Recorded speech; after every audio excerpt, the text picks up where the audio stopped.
Hello everyone. Today we are going to learn last topic of this chapter.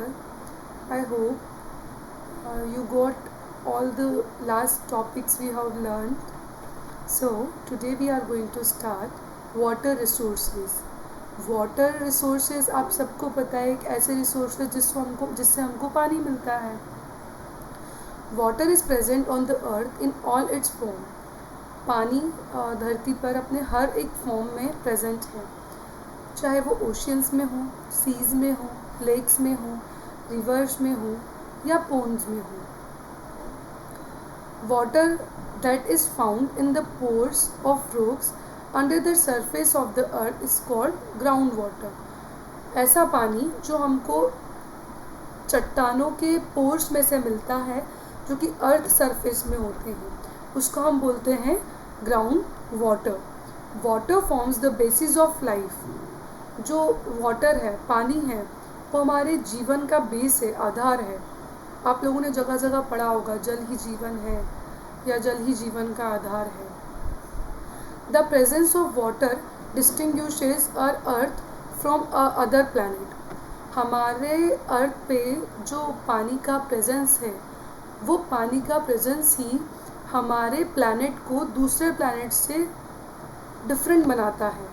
About 71% of the total surface area of the earth is covered with water. हमारी धरती का 71% पानी से cover है. Most of the water about 97% on the surface of the earth is in the oceans and the seas. 71% में से 97% जो है वो पानी ओशियंस और सीज में है. This water is saline and not fit for domestic, agricultural और इंडस्ट्रियल पर्पसेस. ये पानी खारा होता है और इसीलिए ये हमारे घरेलू या खेती या किसी भी इंडस्ट्री पर्पस में हेल्पफुल नहीं है, या हम ये बोल सकते हैं कि ये पानी यूज़फुल नहीं है.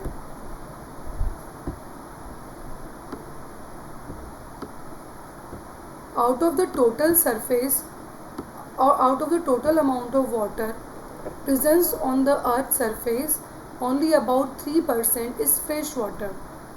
जो भी वाटर अर्थ सरफेस पे अवेलेबल है उसमें से सिर्फ 3% पानी ही ऐसा है जो कि फ्रेश है, जो हम यूज़ कर सकते हैं. About 2/3 of this fresh water remains frozen in the ice caps and glacier. और इस 3% में से भी 2% पानी जो है, 2/3 इन्होंने बोला है, 2/3, वो आइस कैप्स या तो बर्फ़ के फॉर्म में है या फिर ग्लेशियर्स के फॉर्म में है. Only about 1% of this fresh water available on the earth surface is fit for human use. इसमें से सिर्फ 1% पानी ही ऐसा है जो कि अर्थ सरफेस में अवेलेबल है जिसको हम इंसान यूज़ कर सकते हैं. Therefore, fresh water is the most precious and natural resource. जो फ्रेश वाटर है सबसे प्रीशियस और सबसे नेचुरल रिसोर्स हमारे पास में है. It is available as ground water and in rivers and lakes. ये आपके आसपास ग्राउंड वाटर के फॉर्म में अवेलेबल होगा, जैसे कि कुएं वगैरह में, नदी में या पोन्स में. Rainfall is another important source of fresh water. बारिश, वर्षा एक और इम्पोर्टेंट सोर्स है जो हमको फ्रेश वाटर प्रोवाइड करती है. Rain water is continuously recycled in nature through evaporation, condensation and precipitation. जो रेन वाटर है वो कंटिन्यूसली रिसाइकल होता है, इवेपोरेट होता है, वो भाप बन के बादल तक पहुंचता है, बादल से वापस वो कंडेंस्ड होता है और पानी के फॉर्म में फिर से गिरता है. दस the quantity of water is fixed on earth. इसीलिए धरती पे वाटर का क्वांटिटी कैसा है, फिक्स है. The purity and quality of water is of primary concern to human beings as it is directly related to their domestic needs and economic activity. जो पानी का प्योरिटी है और क्वालिटी है वो सबसे प्राइमरी कंसर्न है ह्यूमन बींग्स के लिए, जो कि डायरेक्टली उनके घरेलू ज़रूरतों के लिए और उनके बिजनेस की एक्टिविटीज़ के लिए, इकोनॉमिक एक्टिविटीज़ आप बोल सकते हैं, उसके लिए ज़रूरी है। The distribution of fresh water resources is highly uneven on the surface of the earth. अभी फ्रेश वाटर रिसोर्स जो अवेलेबल है हमारी धरती पे वो अनइवन है, मतलब ऐसा नहीं है कि हर जगह पे वो इक्वली अवेलेबल है, कहीं पे वो ज़्यादा अवेलेबल है, कहीं पे वो कम अवेलेबल है। The variation in surface of the earth, the variation in availability of fresh water is not only from season to season but also from region to region। ऐसा नहीं है कि ये जो फ्रेश वाटर की अवेलेबिलिटी अलग अलग रीजन्स पे ये सीज़न टू सीज़न होता है। ऐसा नहीं है कि मौसम के अकॉर्डिंग होता है, बारिश में हर जगह बहुत ज़्यादा पानी है, गर्मियों में है ही नहीं, ऐसा नहीं है। ये रीजन टू रीजन में डिफ्रेंशिएट है। जैसे जहाँ पे रेगिस्तान है वहाँ पे कम पानी होगा, जहाँ पे मिट्टी उपजाऊ है वहाँ पे ज़्यादा पानी हो सकता है, जहाँ पे पेड़ पौधे ज़्यादा वहाँ पे और ज़्यादा पानी हो सकता है। तो ये हर जगह डिफ्रेंशिएटेड है, अलग अलग है। Water scarcity has become a serious problem in the world. Most of the countries of Africa, West Asia, Australia, western USA and part of South America face acute water shortage. पानी की कमी जो है एक सीरियस प्रॉब्लम हो गई है पूरी दुनिया में। बहुत सारी कंट्री है जैसे कि Africa, West Asia, Australia, western USA और इन्हीं के साउथ अमेरिका के कुछ पार्ट्स, यहाँ पे बहुत ज़्यादा पानी का शॉर्टेज है, कमी है पानी का। At present the demand for fresh water is increase due to population growth. अब पॉपुलेशन ज़्यादा है तो बट ऑब्वियसली फ्रेश वाटर का डिमांड भी बढ़ेगा। Now we need more water to produce more food and cash crops the meet domestic needs and the rising standard of living. अब जब growth ज़्यादा हो गई है तो हमको भोजन के लिए, क्रॉप्स के लिए, डोमेस्टिक ज़रूरतों के लिए या हमारे स्टैंडर्ड ऑफ लिविंग को बढ़ाने के लिए फ्रेश वाटर की ज़्यादा ज़रूरत है। Water shortage is also caused by misuse, over exploitation and contamination of water resources. जो पानी की कमी है वो पानी के मिसयूज़ करने से ज़्यादा हो रही है। हम पानी को ज़बरदस्ती वेस्ट करते हैं या हम उसको बहुत गंदा करते, कंटेमिनेशन। हम नदी के पास गए, हमने कचरा डाल दिया, हमने इंडस्ट्री का वेस्ट उसमें मिला दिया, हमने हमारा इंडस्ट्री का वेस्ट उसमें डंप कर दिया, तो हम उसको बहुत ज़्यादा मिसयूज़ कर रहे हैं, वेस्ट कर रहे हैं। इसलिए भी हमारे पास पानी का बहुत ज़्यादा शॉर्टेज है। The economic factors like the cost of supplying water to the dry regions also lead to acute shortage of fresh water. जो इकोनॉमिक्स फैक्टर्स हैं जो कि वाटर को ड्राई रीजन्स पे सप्लाई कर रहे हैं, वहाँ पे फ्रेश वाटर का सप्लाई है, तो हम उनको कॉस्ट के थ्रू भी चार्ज, मतलब उनसे चार्ज कर सकते हैं उस पानी के लिए। In some areas of Asia and Africa women and children have to walk long distance to bring water to meet their domestic need. और रेगिस्तानी एरिया में, अब कुछ एशिया और अफ्रीका के एरिया में बच्चों को और लेडीज़ को पानी लेने बहुत दूर जाना पड़ता है उनके घरेलू ज़रूरतों को पूरा करने के लिए। Detailed information about the abundance and shortage of water resources should be made available for its planned utilization। जो डिटेल इंफॉर्मेशन है कहाँ पे पानी ज़्यादा है, कहाँ पे शॉर्टेज है, वो सब प्लान यूटिलाइजेशन के थ्रू अवेलेबल होता है।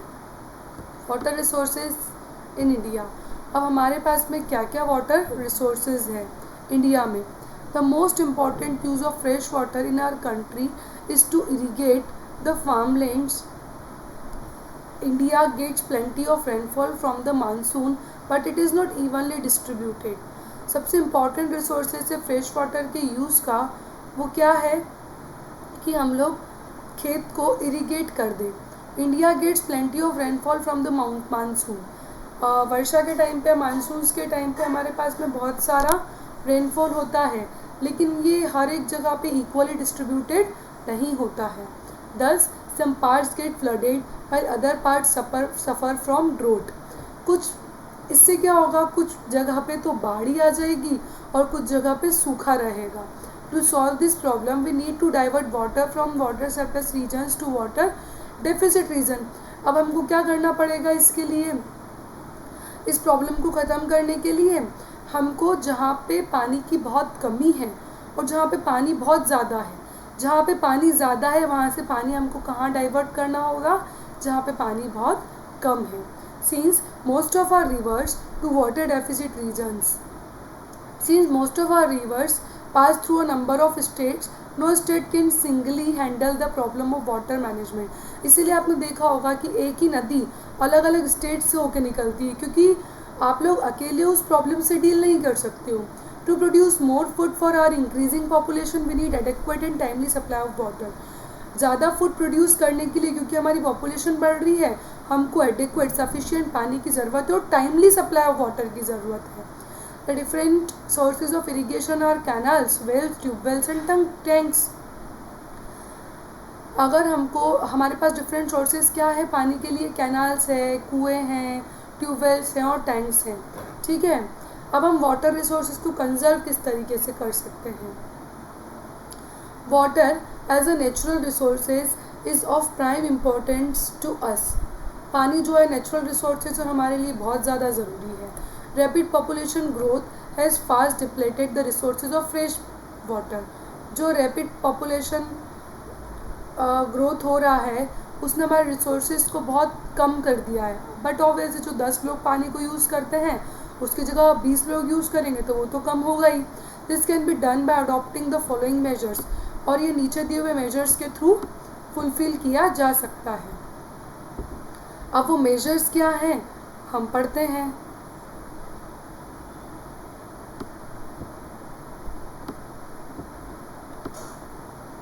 Water is polluted by industry which discharge their waste products such as nitrates, metals and pesticides into water. Water जो है इंडस्ट्रीज़ के वेस्ट से, उसमें बहुत सारे वेस्ट, केमिकल वेस्ट होते हैं, नाइट्रेट हो गया, मेटल हो गया, पेस्टिसाइड्स हो गया, वो हमारे पानी को ख़राब कर देते हैं. ये सब हम लोग इम्प्योरिटीज़ को कंट्रोल करके, इम्प्योरिटीज़ को ट्रीट करके, जैसे कोई वाटर बॉडीज़ में रिलीज़ करें उसके पहले हम उसको रोक दें तो हम उसको ख़त्म कर सकते हैं.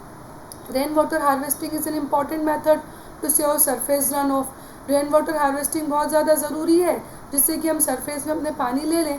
और हमको क्या करना होगा रेन वाटर के टाइम, रेन वाटर हार्वेस्टिंग में जब भी बारिश आएगी तो हमको क्या करना होगा, हमारी छत के पानी को एक टैंक में कलेक्ट करना होगा जिससे कि हम उसको बाद में यूज़ कर सकें. Next is sprinklers can be effectively use to irrigation the field use less quantity of water. आपने देखा होगा खेतों में एक पाइप के थ्रू बहुत सारा शॉवर क्रिएट कर दिया जाता है, उससे क्या होगा कम पानी ही अलग अलग जगह पे फैलेगा, तो लेस क्वांटिटी ऑफ वाटर में हम लोग हमारी फील्ड्स को इरिगेट कर पाएंगे.